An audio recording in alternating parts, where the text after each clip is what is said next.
ખેડૂત મિત્રો, યુરિયા અને ડીએપી માટે હવે લાંબી લાઈનો લગાવવાની જરૂર નથી. હવે એપ્લિકેશન દ્વારા નોંધણી કરવાની સુવિધા થઈ ગઈ છે. તો ચાલો જાણીએ કે એપ્લિકેશન દ્વારા કઈ રીતે યુરિયા અને ડીએપીની નોંધણી કરાવવી.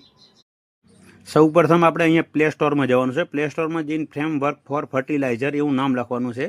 અહીંયા કને આ ફ્રેમવર્ક ફોર ફર્ટિલાઇઝર એપ સૌ પ્રથમ ઓપન થઈ ગઈ છે. એને ઓપન કરો. ઓપન કરીને અહીંયા કને ઇન્સ્ટોલ કરો. ઇન્સ્ટોલ કર્યા પછી અહીંયા કને ઓપન ઉપર ક્લિક કરવાની છે. ઓપન ઉપર ક્લિક થઈ ગયા પછી આ એપ્લિકેશન ખુલી ગઈ છે અને કન્ટિન્યુ ઉપર ક્લિક કરવાની છે. અહીંયા ગુજરાત રાજ્ય આપણે સિલેક્ટ કરી લેવાનું છે. પછી અહીંયા કને આપણે રજિસ્ટ્રેશન માટે આધાર કાર્ડથી અહીંયા કને આપણો આધાર કાર્ડ નંબર નાખી દેવાનો છે. આધાર કાર્ડ નંબર નાખ્યા પછી અહીંયા સબમિટ ઉપર ક્લિક આપી અને ઓટીપી દાખલ કરવાનો છે. અહીંયા કને હું મારો ઓટીપી દાખલ કરું છું અને કન્ટિન્યુ ઉપર ક્લિક કરીશ. કન્ટિન્યુ ઉપર ક્લિક કર્યા પછી અહીંયા કને આપણું જે સર્વે નંબર છે એ અહીંયા કને ઓપન થઈ જશે અને આના પછીની પ્રોસેસ આપણે બીજો વિડીયોમાં બતાવીશું, નહીંતર વિડીયો ખૂબ મોટો થઈ જશે.